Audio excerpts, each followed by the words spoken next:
오늘은 시편 91편의 말씀을 통해서 함께 은혜를 나누고자 합니다. 이 시편 91편은 시편 46편과 비슷한 유형의 시인데요. 시편 46편이 이렇게 시작합니다. 시편 46편 1절에 하나님은 우리의 피난처시요 힘이시니 환난 중에 만날 큰 도움이시라. 하나님을 자신의 피난처라고 고백하고요. 또 하나님께서 자기를 지키시는 자라고 고백합니다.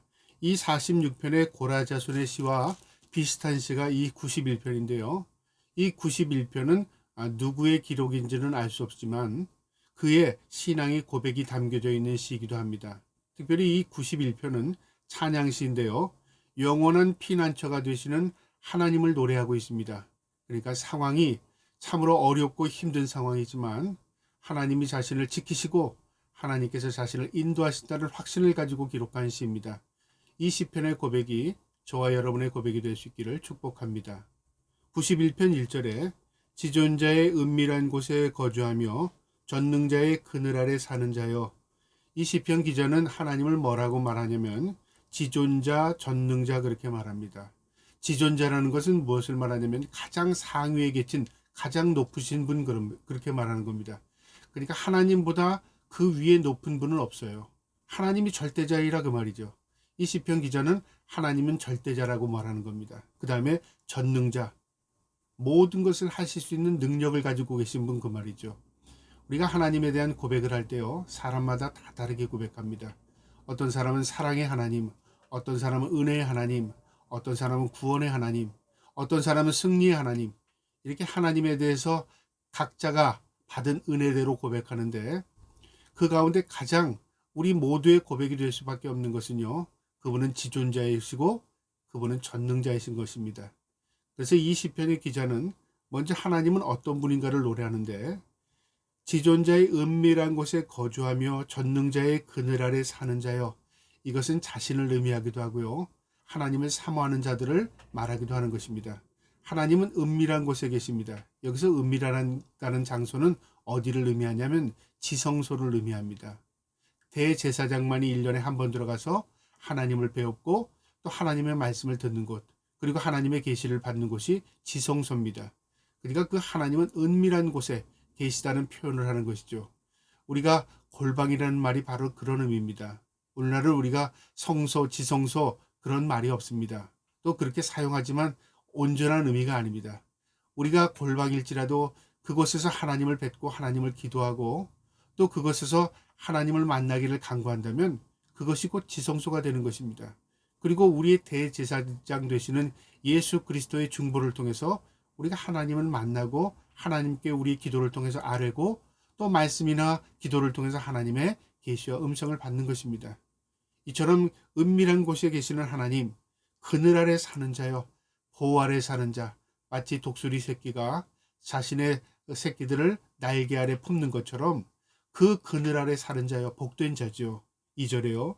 나는 여호와를 향하여 말하기를 그는 나의 피난처요 나의 요새요 내가 의뢰하는 하나님이라. 자신은 하나님을 이렇게 말한답니다.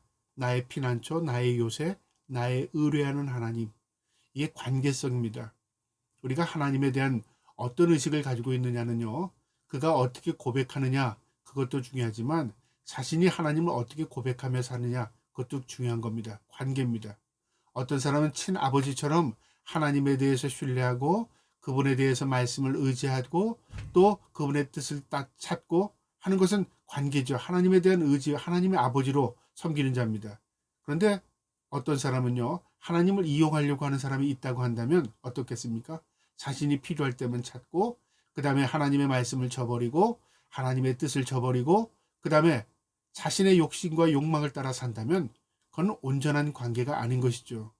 이처럼 이 시편 기자는요, 나의 피난처, 나의 요새, 나의 의뢰하는 자, 내 모든 것을 아뢰할 수 있는 하나님이라고 말한 겁니다. 참 복된 자죠. 그러나 그 복된 자일지라도 세상에 있는지라 세상에 환난을 당합니다. 또 때로는 위협도 당합니다. 그러나 그 환난과 위협 가운데서도 하나님에 대한 신뢰를 가지고 하나님이 나를 아버지처럼 지켜주실 것이다. 그 확신의 기도가 바로 이 시편입니다. 3절에요. 이는 그가 너를 새 사냥꾼의 올무에서와 심한 전염병에서 건지실 것이미로다. 자신에 대한 확신이죠. 하나님에 대한 확신이요. 그분이 나를 새 사냥꾼의 올무, 올무는 뭐냐면요, 바로 함정입니다. 새를 잡기 위해서 쳐놓은 올무입니다. 이것은 세상 가운데 있는 하나님의 백성들이 세상의 적들로부터 함정, 그러니까 계략에 우리가 넘어갈 수도 있다 그 말이죠. 빠질 수도 있다 그 말이죠. 그러나 하나님이 어떠한 상황 가운데서도 우리를 지켜주실 줄 믿는다 하는 말입니다. 심한 전염병에서 건지실 것이다. 이것은 보이지 않는 적입니다. 오늘날 우리가 전염병 때문에 몸살을 앓고 있습니다. 온 세계가 전염병 때문에요, 지금 몸살을 앓고 있는 가운데 있습니다. 그러나 이 보이지 않는 전염병도 하나님이 다스리시는 것입니다. 그분은 전지전능하시기 때문에 그렇습니다. 그러니까 보이지 않는 적이 있을지라도 나를 지켜줄 줄 믿습니다. 그 말이죠. 우리가 전염병이 무서움의 대상이 아닙니다. 사람들은 눈에 보이지 않기 때문에 혹시 내가 전염병에 걸리지 않을까? 혹시 내가 이것으로 인해 죽지 않을까? 그런 두려움에 휩싸이게 됩니다. 그런데 성경적인 의미는요, 세상의 모든 것을 다스리시는 분이 하나님이십니다. 전염병까지도요. 그러니까 우리 하나님의 뜻에 산다는 것은 그것을 두려워하는 게 아니라요, 우리의 두려움의 대상은 오직 하나님입니다. 그 하나님이 저와 여러분을 지켜주실 줄을 믿습니다. 4절에요. 그가 너를 그의 깃으로 덮으시리니 내가 그의 날개 아래 피하리로다. 하나님께서 나를 독수리 날개 아래 품는 것이 품어주신답니다. 그래서 내가 그 아래 안전으로 피한답니다. 자신의 신앙의 고백입니다. 그의 진실함은 방패와 손방패가 되나니 하나님의 신실하심이 자신을 지켜줄 줄 나는 믿는다 그 말이죠. 우리가 믿음이라는 게 뭡니까? 믿음이라는 건 믿습니다 하고 내가 강조하는 게 믿은 게 아닙니다. 믿음이라는 것은요, 하나님이 나와 함께 하심을 믿는 겁니다. 그리고 내가 그 아래서 참된 평화를 누리고 사는 것입니다. 신뢰의 관계죠. 그 신뢰를 가지고 있는 사람은요, 어떠한 상황 가운데서도 그 두려움을 내쫓을 수 있습니다. 그러니까 상황이 우리를 두렵게 하는 게 아니라요, 먼저 우리의 마음에 두려움이 들어오기 때문에 상황은 어떠하든지 그 두려움에 휩싸이게 되는 것입니다. 세상은 우리에게 두렵게 하려고 합니다. 하나님 우리에게 참된 평화와 안식을 주시기 원합니다. 그래서 우리가 하나님의 날개 아래, 그 아래 살 때에 진정으로 우리가 참된 평화를 누릴 수 있는 것입니다. 이처럼 이 시편 기자는요, 하나님이 나를 지켜주실 것이고 날개 아래 품어주실 것이고 그분은 나의 방패가 되시고 손방패가 되어줄 줄 나는 믿는다 그 말입니다. 5절에 너는 밤에 찾아오는 공포와 낮에 날아드는 화살과, 밤에는 공포, 낮에는 화살, 무엇을 말하냐면요, 밤에는 공포, 어떤 야생동물이나 또 위협은 밤에 온다고 생각했습니다. 그래서 밤을 두려워하는 이유는요, 내 주위에 있는 모든 것들을 식별하기가 어렵습니다. 적이 있는지 없는지를 우리가 분별할 수가 없습니다. 그래서 두려운 거죠. 그래서 사람이 밤을 두려워하는 이유는 밤에 어떤 일을 당할지 모르기 때문에 그런 겁니다. 보이지 않는 적이 있을 수도 있고요, 보이지 않는 맹수가 있을 수 있기 때문에 그렇습니다. 그러니까 사람은 잠정적으로, 또 사람은 본능적으로 이 밤에 대한 두려움을 가지고 있습니다. 이 밤의 공포, 그 다음에 낮에는 화살, 적들이 낮에 쳐들어옵니다. 또 적들이 이렇게 낮에 이 침범에 들어옵니다. 그 낮에는 자신이 태양빛 아래 노출되는 겁니다. 그러니까 또 두려운 거죠. 밤은 밤대로 두렵고 낮은 낮대로 두렵고, 우리가요, 공포라는 게 뭐냐면요, 공포는 상황 때문에 그런 것은 아닙니다. 사실은 내 마음의 공포심 때문에 그 상황을 그렇게 해석하는 것입니다. 우리가 내 마음에 하나님이 계시면 그 어디나 하늘나라라는 말이 있지 않습니까? 내가 하나님과 함께 동행하면 그 어디나 하늘나라가 될 수 있는 것은요, 내 마음에 참된 평화와 안식이 있기 때문에 그런 것입니다. 저와 여러분이 그 평화와 안식을 누리고 살기를 주님의 이름으로 축복합니다. 6절에요. 어두울 때 펴지는 전염병과 밝을 때 닥쳐오는 재앙을 두려워하지 아니하리로다. 먼저 이 두려움이라는 존재는 뭐냐면, 인간은 예외 없이 누구나 다 가지고 있습니다. 본능입니다. 태어나서부터 죽을 때까지 버릴 수 없는 게 두려움입니다. 그런데 이 두려움에 대한 상황이요, 어떠냐면, 어떤 사람은 똑같은 상황 가운데서도 이 10이라고 하면 10이나 9, 그러니까 최고의 두려움을 갖는 사람이 있고요, 어떤 사람은 5나 4, 중간 정도의 두려움을 갖기도 합니다. 또 어떤 사람은요, 똑같은 두려움 가운데서도 1이나 2 정도의 두려움을 가질 수도 있습니다. 물론 두려운 상황 가운데서 전혀 두렵지 않다. 그것은 온전한 정신이 아니죠. 모두 정상적인 사람은 두려워하는 상황 가운데서 두려워합니다.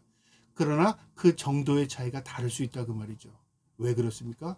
그 정도를 느낌이 다를 수 있다 그 말이죠. 내가 그 대처할 수 없는 전혀 불가능하다고 생각할 때 내가 갖는 두려움은 9나 10입니다. 그러나 내가 그 두려움을 내가 이길 수 있거나 나를 도우시는 분이 있거나 그 두려움을 극복할 수 있다. 나는 그 두려움에서 헤어나올 수 있다. 라고 생각하는 사람은 1이나 2 정도 가질 것입니다. 그러니까 두려움이 중요한 게 아니라요. 내가 그 두려운 상황 가운데 어떻게 대처하고 어떤 마음으로 살아가느냐. 그게 중요한 겁니다. 자, 그 두려움을 전염병과 재앙에 대한 두려움이랍니다. 이 어두울 때 퍼지는 전염병. 이 고대인들은 이 전염병이 밤에 은밀하게 퍼진다고 생각했습니다. 왜 그런 생각을 했냐면요. 밤에는 밤에 재앙의 신이 있다고 생각했습니다. 죽음의 사자. 밤에 움직인다고 생각한 거죠.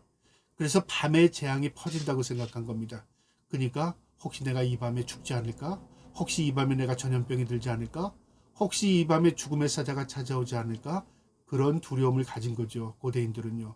그러니까 이 어둠에 대한 두려움 때문에 이 전염병에 대한 두려움이 어둠과 함께 온다고 생각했습니다.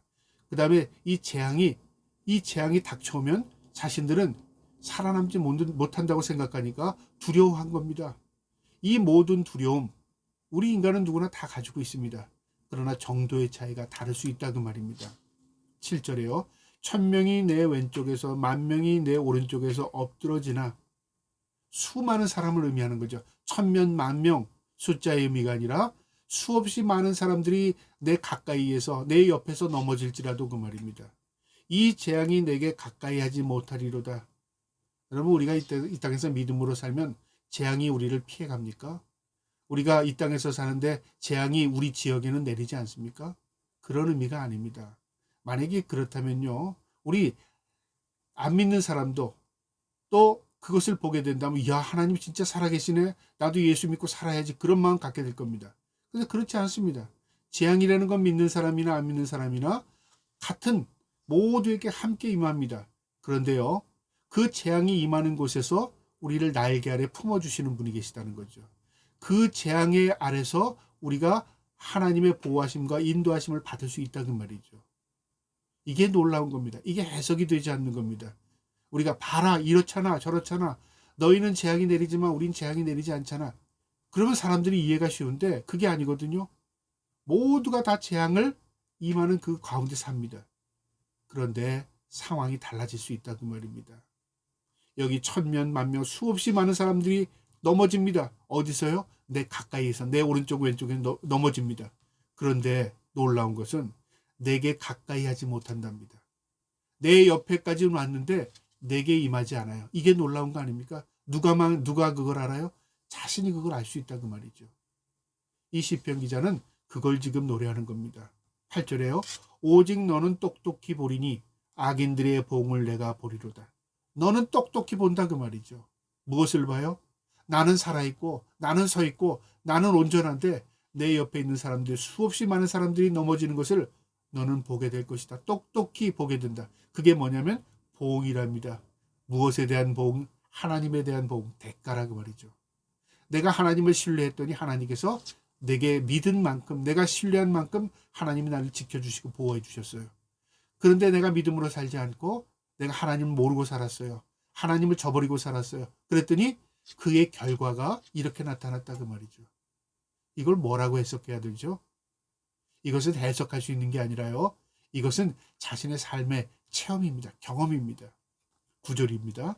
내가 말하기를 여호와는 나의 피난처시라 하고 지존자를 너희 거처로 삼았으므로. 그 이유가 왠 줄 알아? 여호와는 나의 피난처시라. 여호와는 나의 산성이요 요새라 그 말하고 똑같은 겁니다.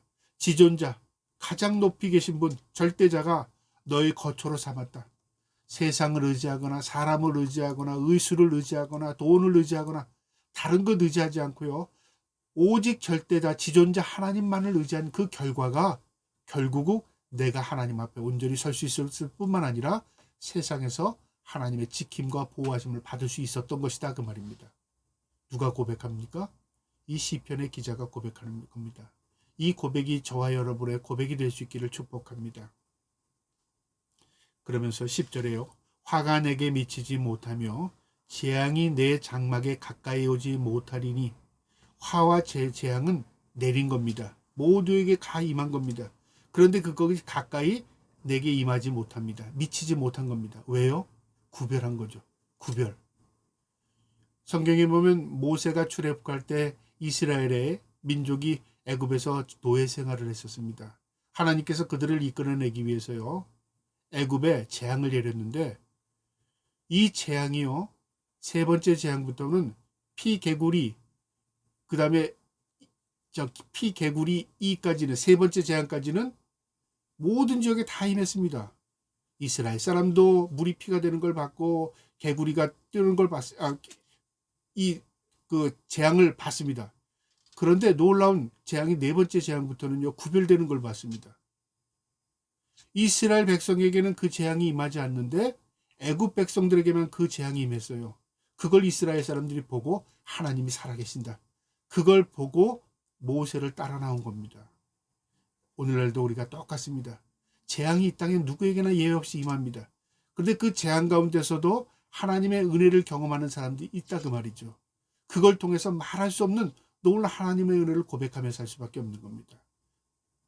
예를 들어서 어떤 사람이 나 예수 믿었더니 병 안 걸렸어, 나 예수 믿었더니 뭐 이랬어 라고 말하면 웃기는 소리 하지 마 그럴 겁니다. 왜 웃기는 소리 말까요? 너만 예수 믿어? 저 사람도 예수 믿었고 이 사람도 예수 믿었어. 저 사람 걸렸잖아. 이게 일반화 보편할 수 없는 겁니다. 왜냐하면 단정을 질 수 없는 거기 때문에 그렇습니다. 그런데 예를 들어서 누구에게 말하지 않았어요. 내 마음속에만 있어요. 하나님 나를 그 가운데서도 지켜주셨네요. 그래서 성경에 보면 이런 말이 있잖아요. 독을 먹을지라도 그 독이 해를 입히지 않는답니다. 누구나 예수 믿으면 독 먹으면 해를 입지 않는가 그 말이 아니라요. 나는 모르고 독인 줄 모르고 먹었는데 나중에 보니까 옆에 사람들이 아파요 그걸로. 근데 나는 그걸 아픈 경험을 하지 않았어요. 놀라운 거 아니겠습니까? 똑같은 상황 가운데 그때 누구에게는 말하지 못하지만 하나님이 지켜주셨구나, 그렇게 고백할 수밖에 없는 상황을 자신이 경험하게 되는 것입니다. 이것은 일반화된 게 아닙니다. 이건 특별한 것입니다. 그러나 그 특별한 상황 가운데 하나님에 대한 의식을 더 분명히 갖게 되는 겁니다. 이것은 바로 체험적인 신앙이 되는 것입니다. 저와 여러분이 그 놀라운 체험이 있기를 축복합니다. 그러면서 그 재앙이 가까이 오지 못한답니다. 11절에 그가 너를 위하여 그의 천사들을 명령하사 내 모든 길에서 너를 지키게 하심이라. 놀라운 고백입니다. 왜 내가 그런 재앙을 당하지 않고 그 어려움을 당하지 않았냐면 하나님께서 우리에게 천사들을 명해서 우리를 보호해 주라고 했답니다. 천사는 하나님의 창조미물입니다. 하나님께서 왜 천사를 창조했느냐? 우리를 보호하기 위해서입니다. 하나님의 백성을 보호하게 하기 위해서 천군 천사를 하나님께서 창조한 겁니다. 놀랍지 않습니까? 우리는 때로는 우리보다 천사는 더 뛰어나기 때문에 하나님 천사 그 다음에 우리 인간 이렇게 생각하는데 그게 아닙니다. 하나님께서 우리를 지키기 위해서 영적인 존재인 천사를 창조했다는 거죠. 이 천사가 눈에 보이지 않지만 하나님의 백성을 지키고 있답니다. 내 모든 길에서, 모든 길, 우리의 삶의 모든 영역에서 우리를 지키신답니다.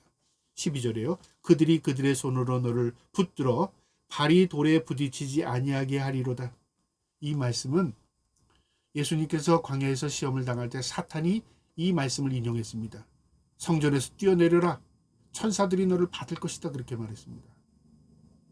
사탄도 하나님이 하신 말씀을 알고 있어요.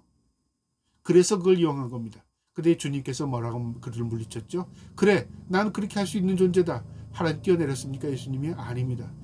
사탄아 물러가라. 너희 하나님을 시험하지 말라 그랬습니다. 우리는 이 하나님의 말씀이 실험으로 해서 그런다고 하니까 내가 그렇게 해봐야지. 그렇게 해서 그렇게 됐네. 실험을 통해서 우리가 경험을 얻고 그 경험을 통해서 우리 해답을 얻는 게 아닙니다. 이건 다 주관적인 겁니다. 각자가 받아들이는 대로 받아들이는 놀라운 은혜가 이 말씀 안에 있어요. 그 시험거리가 그런데 이 시편 기자는 뭐라고 말하냐면 그들이 나를 지키신다. 그리고 발에 돌에 부딪히지 않도록 나를 하나님 지켜줄 줄 난 믿는다. 믿음에서 고백입니다. 그가 믿은 겁니다. 그런데 그 믿음대로 하나님이 그를 지켜줄 줄 그걸 확신했습니다. 13절에요. 내가 사자와 독사를 밟으며 젊은 사자와 뱀을 발로 누르리로다. 사자와 독사는 맹수입니다. 사자는 맹수의 왕이고 독사는 뭐냐면 독을 품은 독사. 그러니까 인간을 해하는 동물이죠. 대표적인 겁니다. 악을 상징할 때 독사로 상징하지 않습니까? 사자와 뱀이 발로 누리리로다. 그걸 밟아도 내가 해를 입는 게 아니라 오히려 내가 그걸 밟아버린다 그 말이죠. 무엇을 의미합니까? 하나님이 우리를 지키시고 우리가 이 땅에서 하나님 안에서 살면 어떤 악한 영도 어떠한 외부의 악한 세력도 우리를 해치 못할 것이다 그 말이죠. 보장하는 겁니다. 하나님의 신실한 은혜의 약속이 그를 지켜주실 것이다. 그런 이 약속의 말씀입니다. 그러면서 14절에 하나님이 이르시되 그가 나를 사랑한즉 내가 그를 건지리라. 그가 내 이름을 안즉 내가 그를 높이리라. 무슨 말이냐면 하나님과 자신의 인격적인 관계를 노래하는 겁니다. 내가 하나님을 알고 사랑한다고 했더니 하나님이 그 사랑을 내게 어떻게 표현해 주셨냐면 나를 건지시는 거로 표현해 주셨어요. 내가 그 이름을 안즉 하나님께서 우리를 알아주셨어요. 하나님께서 우리를 높여주셨다 그 말이죠. 하나님을 안다는 게 뭘까요? 하나님 이름을 아는 겁니까? 하나님 하신 일들을 아는 겁니까? 아닙니다. 하나님이 내 아버지라는 걸 아는 겁니다. 하나님이 절대자애로서 나를 지키시고 나를 창조하신 분이시고 나를 구원하신 걸 아는 겁니다. 그것이 신앙 고백입니다. 하나님을 알았더니 하나님께서 나를 건져주셨답니다. 하나님을 알았더니 하나님 나를 높여주셨답니다. 여러분, 하나님을 아는 것이 내게 복입니다. 세상에 가장 지혜로운 게 뭐냐면 하나님을 아는 것입니다. 가장 영광스러운 게 뭘까요? 하나님의 은혜 가운데 하나님과 동행하는 삶을 사는 것입니다. 저와 여러분이 그 삶이 있기를 축복합니다. 15절입니다. 그가 내게 간구하리니 내가 그에게 응답하리라. 그들이 환난 당할 때 내가 그와 함께하여 그를 건지고 영화롭게 하리라. 그가 내가 그가 내가 이렇게 반복적으로 들어갑니다. 하나님과 나와의 관계, 그가 내게 내가 그에게 무슨 말입니까? 바로 내가 하나님 앞에 이렇게 신앙을 보였더니 하나님께서 내 믿음대로 하나님 행해 주셨어요. 그가 내게 간구하리니 우리가 하나님 앞에 우리의 모든 것들을 아뢰고 간구해요. 내가 그에게 응답하리라. 하나님께서 우리에게 응답을 주셨어요. 그들이 환난 당할 때 내가 그와 함께하여 우리가 환난을 당했어요. 근데 하나님께서 그 환난 가운데 우리와 함께하여 주셔요. 그리고 건지고 영화롭게 하리라. 내가 환난 가운데 있었는데 하나님 나를 건져주시고 나를 영화롭게 해주신답니다. 관계죠. 내가 그렇게 했더니 하나님 그렇게 해주시고 내가 이렇게 했더니 하나님 또 이렇게 해주시고 내가 믿음으로 심었더니 하나님 거두게 하시고 이 모든 게 관계입니다. 성경은 하나님과 우리 관계 속에서 나타나는 놀라운 은혜를 우리에게 가르쳐주는 것입니다. 마지막 16절입니다. 내가 그를 장수하게 함으로 그를 만족하게 하며 나의 구원을 그에게 보이리라 하시도다. 하나님께서 우리의 믿음의 고백, 우리의 삶의 고백을 통해서 하나님이 우리를 영광스럽게 하시고 우리에게 큰 복을 주시는데요. 여기 이 시편 기자는 마지막에 뭐라고 내가 그를 장수하게 함으로 하나님께서 자신을 장수하게 했답니다. 내가 믿음으로 살고 하나님 앞에 은혜로 살았더니 하나님께서 이 땅에서 내 생명을 연장시켜서 하나님을 더욱 찬양하도록 하나님께서 은혜를 베풀어 주셨다고 말이죠. 세상에 많은 사람들이 믿거나 믿지 않거나 장수를 복이라고 생각합니다. 그런데 병들어서 누워서 오래 사는 걸 장수라고 하지 않고요. 육신이 온전해서 기력이 있어서 그리고 모든 것을 의식을 가지고 기쁘게 살 때 오래 사는 것이 복이 됩니다. 그게 진정한 장수죠. 하나님 그 복을 주신답니다. 우리가 믿음으로 살면 하나님께서 은혜로 우리에게 이 땅에서도 장수의 복을 주십니다. 뿐만 아니라요. 그 장수의 복은 한시적인 복입니다. 내가 100살 살고 200살 살아도 200살 넘으면 죽는 겁니다. 장수의 복이 아무리 길어도 장수가 시한부입니다. 50년 사나 100년 사나요. 시간적으로 50년이 더 길게 살았다 뿐이지 시한부입니다. 그건 이 땅에서 국한된 겁니다. 그런데 영원한 것이 있어요. 구원입니다. 나의 구원을 그에게 보이리라. 하나님께서 이 땅에서도 은혜를 베풀어 주시지만 우리에게 영원한 구원의 은혜를 베풀어 주신답니다. 저와 여러분이 예수를 믿고 하나님의 은혜를 고백하고 그분의 은혜로 우리가 거듭났습니다. 그렇다면 우리는 어떤 사람이죠? 하나님의 구원의 은혜를 은총을 입은 사람들이죠.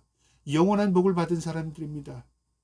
비록 이 땅에서 우리가 한시적인 인생을 살 때에 험난한 인생을 살지라도요, 우리가 영원한 천국에 입성하면 그 사람 가장 성공한 사람이고 가장 은혜를 누린 사람이고 복된 사람입니다.